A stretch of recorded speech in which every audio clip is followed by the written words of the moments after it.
right, we'll go ahead and get started. Thanks so much for joining us today for our final webinar of the Tasmanian Timber webinar series. In today's session, we'll learn about the availability of plantation timber products, both current and upcoming, that shape the future of construction. Tasmanian Timber expert Michael Lee is back and will be presenting for us today, along with Eddie Willis from Wood Connect and Luke McGee from Britain Timbers. As we move through the webinar today, please pop up any questions in the comments and Mick, Eddie, and Luke will work to answer those at the end of the presentation. We'll go ahead and get started, and I'll pass things over to you, Mick. Thanks, Morgan. As you're saying, Tasmanian Timber, plantation resources into the future. It's a very, very topical thing. It's a very exciting time to be in the industry, especially with the amount of resource and other bits and pieces that we currently have. Again, this is brought to you by the Tasmanian Timber Promotion Board marketing campaign. I won't go through. Most of the people who have been on our previous webinars know that, this is an industry body, that's corporate body. It's been in existence since 1970. And, it's charged with promoting timber produced in Tasmania.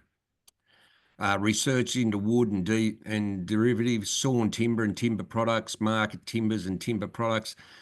Please jump on our website, have a look. We have a timber helpline. Give us a call. Anything we can do to help. It may be who to talk to, technical matters, anything. Just please give us a call. The content, we're going to have a look at the resource base. We're going to have a look at TasAsh. Talk a little bit about softwood, but softwood will be a topic for a further webinar later on down the track. Mass timber, a little bit about the radiata pine resource, especially from Timberlink and some of the exciting things they're doing, and other alternate uses. You can't deny that timber has a functional beauty. The shed at the University of Tasmania, done by Wardle Studio, and this beautiful photo from John just shows, what can be really done with a mix of solids and veneers.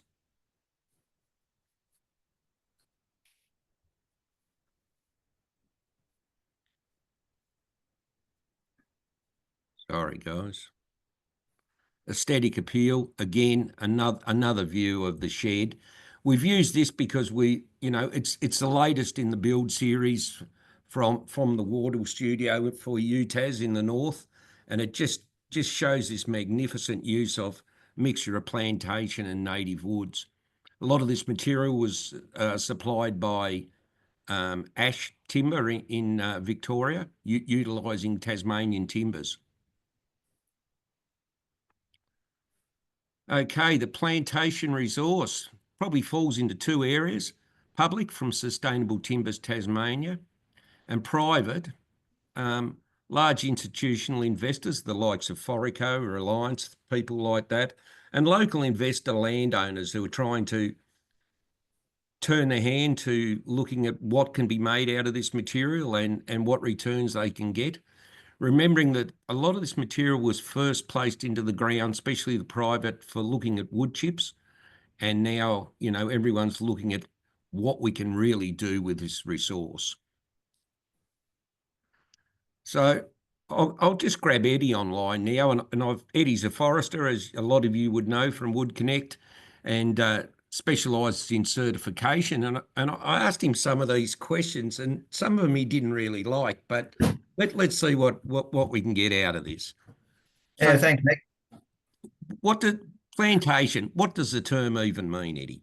Well, plantations, like the definitions of a plantation do vary across internationally and where you're looking. But for the Tasmanian context, what we term a plantation is it's a single species, or normally a single species, and it's been planted at regular spacings.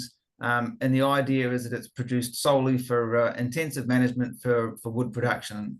And like you say, normally it's for volume for wood chips, but there's also a lot of diversification happening in the market with thinning and a little bit of pruning coming onto the market too. So there is other log types coming out of the plantations these days. So Yeah. So the thinning and pruning would be, I know STT have done some sustainable Yep. timbers. Tasmania over STT the did some years. a few years ago. That was my little baby about 10, 15 years ago, which makes me sound a bit older, but there's still a bit of thinning happening. So there's unpruned but thin logs coming out, which is a bigger plantation log. So the sawmillers are interested in those ones.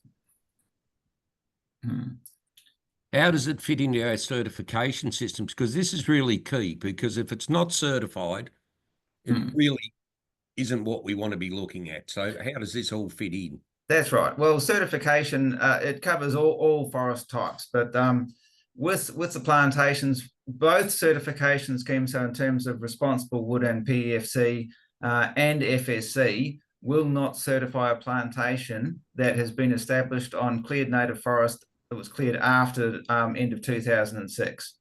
So that's to sort of put a bit of a handbrake and stop the conversion of native forest to plantation. So that date's set in stone. It's been that way for a while now. So yeah, and in the certification, it covers all the forest operations. So it establishment and maintenance, reforestation to make sure that it stays as a forest.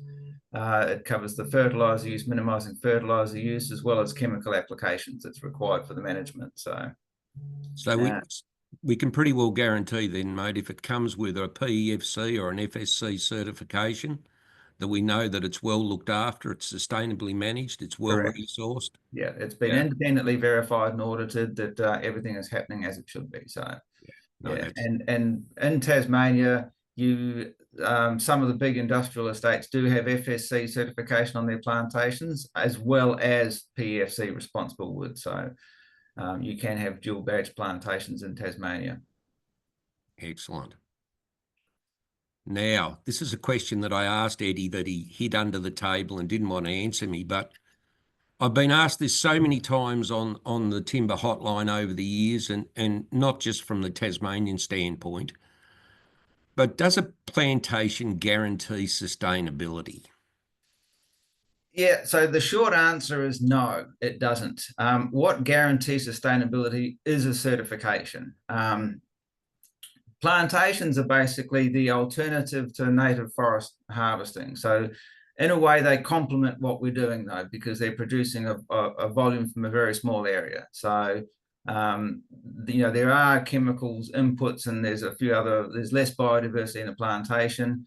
So it's not quite as good as our regrowth forests in that respect, but it does produce a lot more wood from an area. I mean, there's quite a significant area across Tasmania that is ex-farmland that was planted with pines for one or several rotations, and they were called for a while eucalypt tree farms, or ETF, which does sort of imply a bit more about the intensive nature of it. So yeah, it's basically more wood from a smaller area through intensive management. So with certification, yes, that guarantees their sustainability. Yep.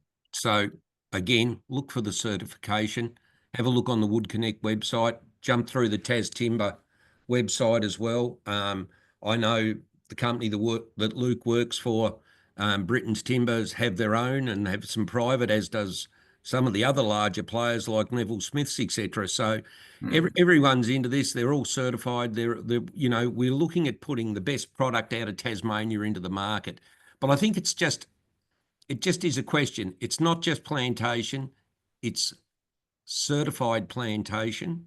That's correct. Yeah. It's not quite as good in some aspects as our regrowth forest, which is still part of the Tasmanian landscape and will be for the next at least 30 years. So, Tasmanian timbers are still available either from the regrowth resource or from plantation. Okay, I talked to one of what I consider Australia's leading timber consultants in the way of engineering and economics, Dane Davis from Melbourne. Dane used to be Timber Design Studios Australia and Timber Design Studios International. He now works for a huge company called BGE and lectures in economics at Monash as well. So Dane will be part of a future webinar on the economics of timber builds, which I'd be I will be pretty excited to listen to and see and be involved in, because he has a whole different perspective coming from Europe. And yeah, I think there's a bit in this for everyone, especially the architects and investors. So, are plantation hardwood and softwood suitable for structural elements? The simple answer is yes. Grading and processing plantation-grown timbers, Knightons and radiata, they can all meet structural standards. Engineered products like CLT and GLT allow even lower grade material to achieve higher performance. That's critical. It's the mass of the timbers, not the single sticks. Plantation timbers consistency offer better predictability than native hardwoods. Interesting, but true. Durability and fire performance can be enhanced through design, treatment and hybrid systems, but the suitability is project specific. Member size, span loads and connection details must be tailored accordingly. And we'll link that back to the stadium in Hobart. No, we can't make a 40-metre beam, but yes, we can make 220s. Can we meet their specification? Yes, we can. It's a matter of designing for the product we put into the specification. So in a lot of the cases, there is no reason not to use locally sourced hardwoods or softwoods for that matter in these structural elements. Key costing differences between timber and other materials is often overlooked. Dane was very strong on this. Timber procurement and prefabrication are front-loaded. Cash flow planning must reflect an early spend. It's a different way of building. It's a different way of managing the money and a different way of looking how these things come together. On-site construction time is typically reduced, lowering prelims and craneage costs. If you look at the St Luke's build in Launceston, have a look back through the Tas Timber website and the Cusp website, you'll see Marcus from Fair Brothers talking about, how much quicker it was, how much different, how easier. But there is a cost difference that comes with that. Wage savings reduce foundation and podium structure costs, especially for multi-storey projects. Design fees may increase due to specialist coordination and modelling, which is often missed. If timber can be left exposed depending on the building typology, then the cost for it needs to be included in the timber budget. And cost comparisons rarely factor in long-term carbon offsets and credit values that come with that, which has become very, very keen to the banks and the financial institutions. Other benefits of timber, green bonds and alternative financing pathways.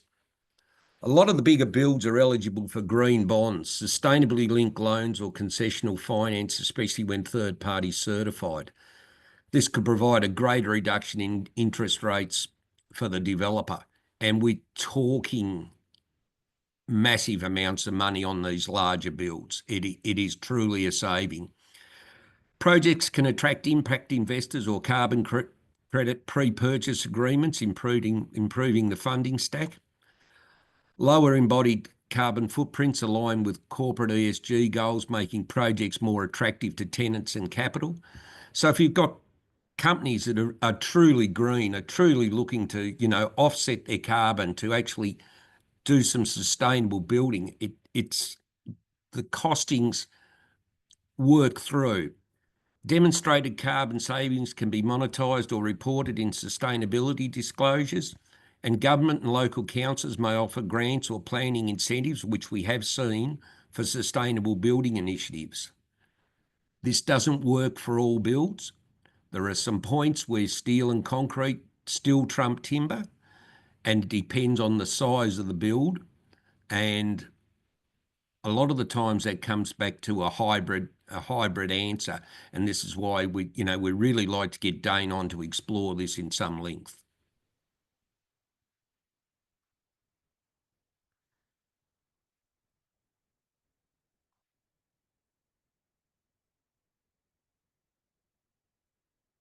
Right, I just said that had happened. Right, so the main plantation eucalypt, we call it, it's been named Tasash. Newest species of Tasmanian scene is predominantly thinned and pruned E. nitens. This is material that STT planted, thinned and pruned. which is currently supplied from the state-owned and private plantations. It's a very light blonde material and is starting to be supplied by many of our members and currently available in limited volumes. Has a unique set of properties that until recently made it challenging to process, but have been overcome. The IP has been gathered in the last 2 to 3 years to actually produce this material. So with collaboration between industry and academia, the path is becoming more evident and companies are producing commercial volumes. Just to that, the AFWI process, the Australian Forest and Wood Innovation grants, which is many $1 million, which will be run out of UTAS, are looking at one of their first key projects is transition to plantation. So there'll be some exciting things and research coming through that, which we'll report to you on the Tas Timber website, and keep an eye on the UTAS website and the Centre for Sustainable Architecture with Wood. Typical uses at this point are mass timber, veneer and decorative board products. Tas Ash, we know machines and veneers well, and future information will be on the website. Just to that, I'd like to introduce, and you may have met him before, Luke McGee. Luke's from Britain Timbers, and Britons are one of the key players in getting ash into this Tas Ash into the marketplace, especially for appearance boards and veneers, Luke. That's correct, yeah. So Britain Timbers, we started playing with Tas Ash, what would it be, 6-7 years ago, Mick. I think we went through all the trials together. Yep. And we're really invested from our business's point of view. So it's another string to the bow of the industry offering from the state, if you like. I think some markets aren't overly accepting of native regrowth, so it's perfectly suited for that alternative market. In terms of the timber itself, its pallet consistency is outstanding. Yeah, can we just hit back to the name, mate? Why have we called it Tas Ash? The Tas Timber Promotions Board and the industry in general, we encountered imported material early on in the piece, and it was all collectively branded Plantation Oak. And we found that for our material to stand out in the market, we really needed to give it its own legs to stand up above the rest. So we've branded it Tasmanian Ash, Tas Ash. So that lets it stand out well above all of the imported material, which are all branded Plantation Oak. So you know as a specifier that if you're specifying Tas Ash, you're specifying Tasmanian grown, Tasmanian processed, Tasmanian material. Beautiful. All right, so you were just starting to talk about, and sorry I interrupted, but I think it's just important that the people looking at the webinar know where the name came from and what they're actually going to expect when they receive it. So current applications. Yeah, so current applications, the main one that's so far been the most popular is veneer.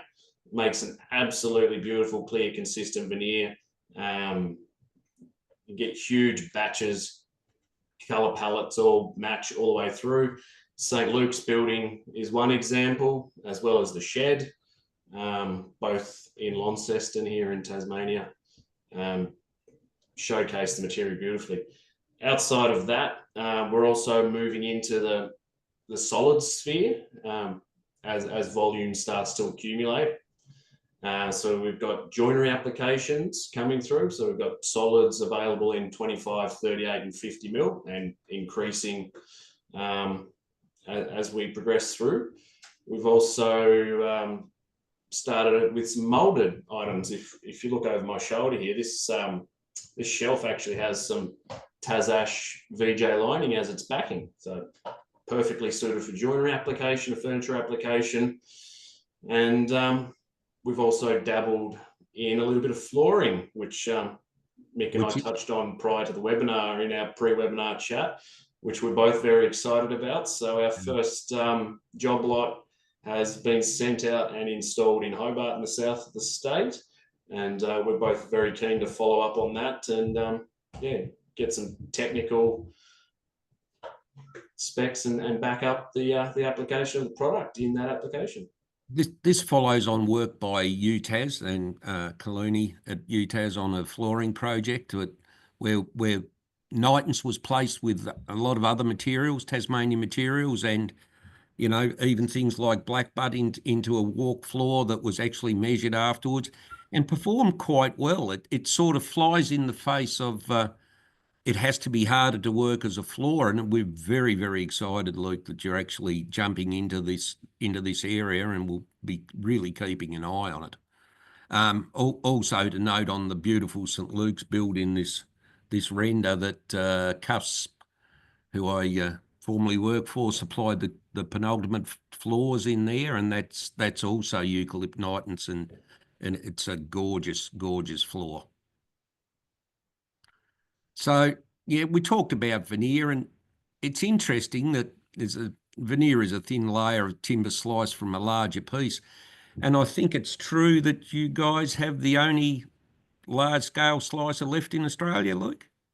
Yeah, the last single origin veneer mill. So we're from forest to finished product. We can offer the full suite in-house, one place here in Tasmania. So we're the last business in the country that can offer the full suite.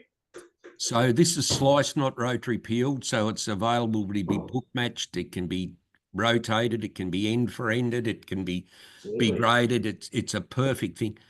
What an extension of the resource. And I think it's something that sort of the Australian industry have just started to embrace at volume. It's fair Absolutely. to say. Yeah, so extend the usable face material exponentially. Yeah. 0.6 of a mil finish, and then that can be applied to your substrates of choice. The ceilings in the buildings we've touched on previously, prime example, timber veneer, extending that, particularly with the minor species, they're finite resources. Yeah. Yeah, for sure. And a beautiful white looking veneer. It's just the photo in this just doesn't do it justice.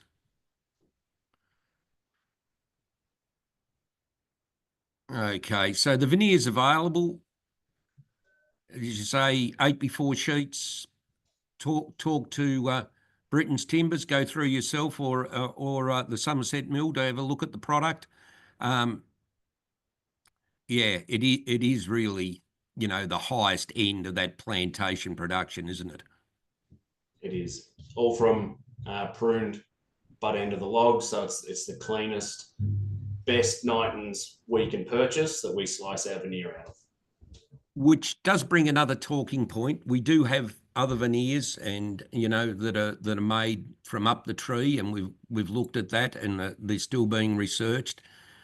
It's going to be a shift by the designers and the architects to embrace the biophilic look of the non-traditional looking veneers. So it'll be interesting to see how that plays out, and that will be another webinar we look at in the future. Is what we're actually looking at is as a design ethos, using the unthinned, unpruned material. Absolutely. Okay, mass timber and a beautiful shot of the CLT stairs at River's Edge. Definitely worth a look. They're a year and a half, 2 years in fact, and still look magnificent. Mass timber has its keys, as we talked about with, things like the St Luke's build. There's an upfront cost, there's an upfront design. It is designed. These set of four landings went in 5.5 hours. The concrete stairs on the other side took 7 weeks to lay up. There's a huge difference. And of course, there's a huge carbon difference and a whole heap of sustainable yields and that come out of using this mass timber. As you can see by the underside of the soffit of this thing, it is a different look. It's a different look than what Luke's proffering with both the veneer and the solids out of the totally thinned and pruned top end. So it's something that we're going to have to embrace. It's interesting that the CLT that you can see in this photo, and picture me pretending I'm knowing what I'm talking about, finger jointed Nitons. It's 22 years old. Some of this came from STT, some of it came from private estate as well. So it's interesting.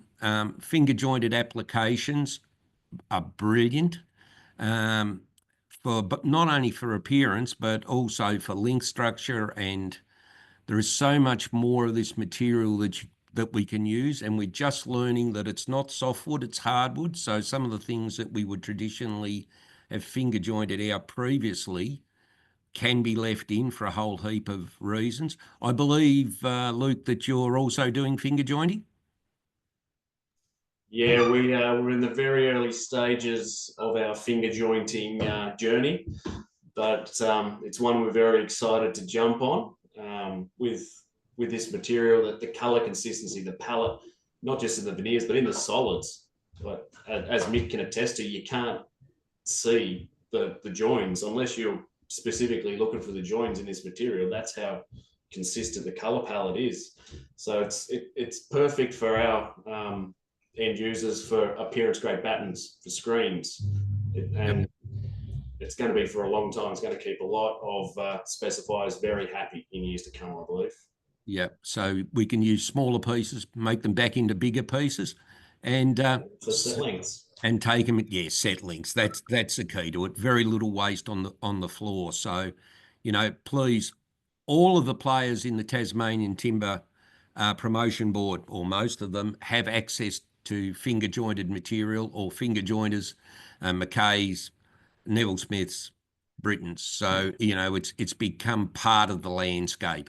So, you know, appearance engineered flooring, again, flooring in both engineered and non-engineered, finger jointed and otherwise, horizontally and vertically finger jointed. There's so many things. And veneer wrapping. Very excited to see that someone has picked up again on veneer wrapped material using very high class clear Nitons veneer and wrapping it around very low class third stem logs. So, you know, making a product, the literal, you know, purse out of the sow's ear. It's just looks magnificent.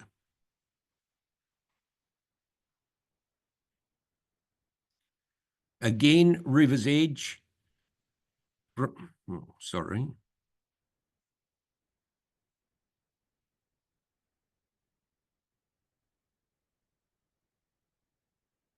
River's Edge, and you know, the building and the massing. I know, Luke, that you've supplied a lot of this material into that area, and a lot of it's Tas oak. There is no reason that this can't be plantation ash. Tas oak, you're on mute. Yeah, absolutely correct there, Mick. Yeah, and on the previous image, there's also some solid timber battens. Again, there's no issue with supply of both the battens and the veneer. They complement each other perfectly. And no diminution in the regrowth material that's available either. And we've really got to stress that, you know, as previously, Tassie's still open for business. We're unlike other states. We have an agreement. We're going forward, and we're going to have this material for at least another 30 years. Appearance and architectural applications. I have a bit of a grin as I look at this table. It was presented a couple of years ago at the Australian Timber Forum, you know, at the furniture exhibitions. It's just a gorgeous mismatch of CLT and GLT Nitons, literally taken from our scrap pile at Cusp and put together by the team of Williams and Goulder. And John Goulder's shouldn't be a name that's foreign to many people that's looked at the Tas Timber website. John's done some beautiful work, but this very simplistic table garnered a lot of interest, as did the artifacts and that were also went with it. But it just shows what can be done, you know, biophilic design. And this is purely and utterly unthinned, unpruned Nitons in structural elements designed together to make a table and chairs. So, you know, there's applications that we haven't even thought of. Again, we'd like to run a webinar on future applications and get in some of these top designers and design academics to talk about this and talk our way through it, which we hope will be in the next series. Radiata pine, look, again, we want to talk through softwoods for a full webinar, but obviously from Timberlink, we have framing, you know, mass timber. They're looking at things like finger jointing, appearance products, veneers, and I know Britons also do veneers, very high class veneers out of pine for application. So, you know, there's nothing out of this beautiful sustainable resource that isn't available. Other uses, and here's a great, and I was very, very honoured to be at this opening. James Neville Smith's taking people through his multi-million-dollar pallet plant, which uses nitens, lower grade, unthinned, unpruned nitens for pallets. There's a whole heap of restrictions on pallets, which mean James can take what we would essentially look as lower grade wood and turn it into a very high grade product for Tasmania. And he staked a lot into this, and it was just magnificent to see. If you get a chance, it's very well worth looking at. The thousands and thousands of pallets and the way that he's gone about getting together the team to run this is outstanding. Biomass fuels, pellets out of both the plantation resource, wastes. There's a whole heap of things that are coming out that are being tested at the moment. Liquors and a whole heap of things like biochar and that, which have come back, looking at what we can do to gain carbon, what we can do to actually utilise the head to tail. And I think most of them, I know Neville Smith's, McKay's both send waste to the pellet plants. Luke's company powers lots of things in the Smithton area from their wood chip pile. So, you know, there really is a huge biomass push in the Tasmanian industry, and we really applaud it. Again, carbon, why are we looking at plantation? And I think, you know, the last couple of sentences, growing forests are growing carbon. They absorb it from the atmosphere in their wood. Mature trees do not suck in as much carbon as a younger growing tree. Hence, you know, why we're looking at the carbon offsets, why we're looking at what we can do to be sustainable. It is the future.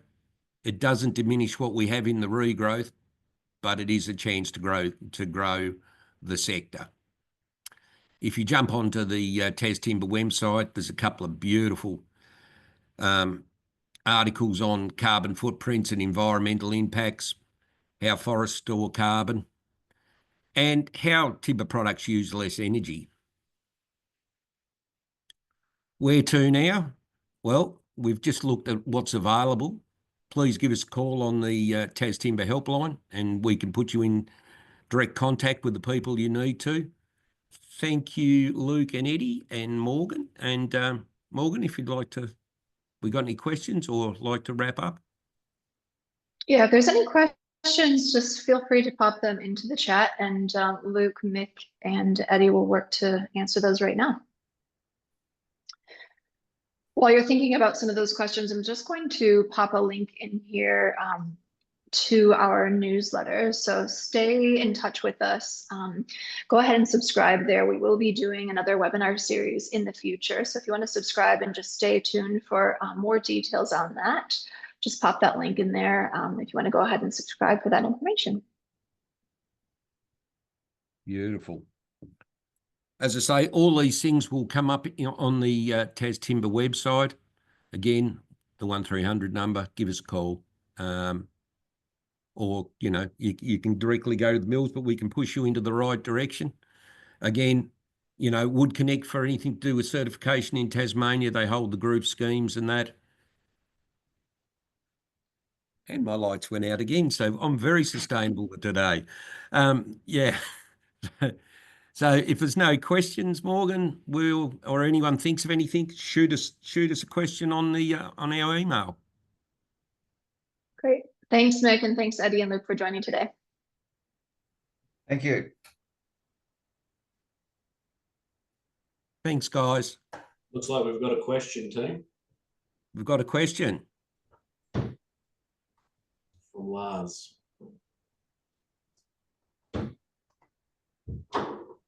So Lars is asking, is Tas ash plantation eucalypt just the single species of Nitons, unlike Tas oak, which consists of 3 species?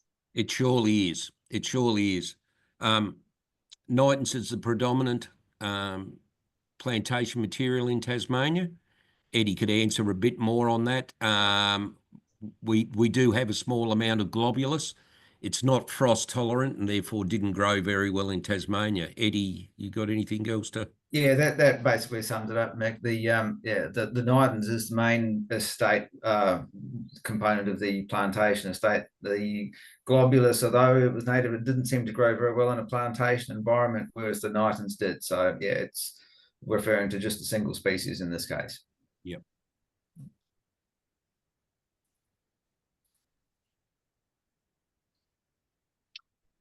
Great. Any other questions before we wrap up?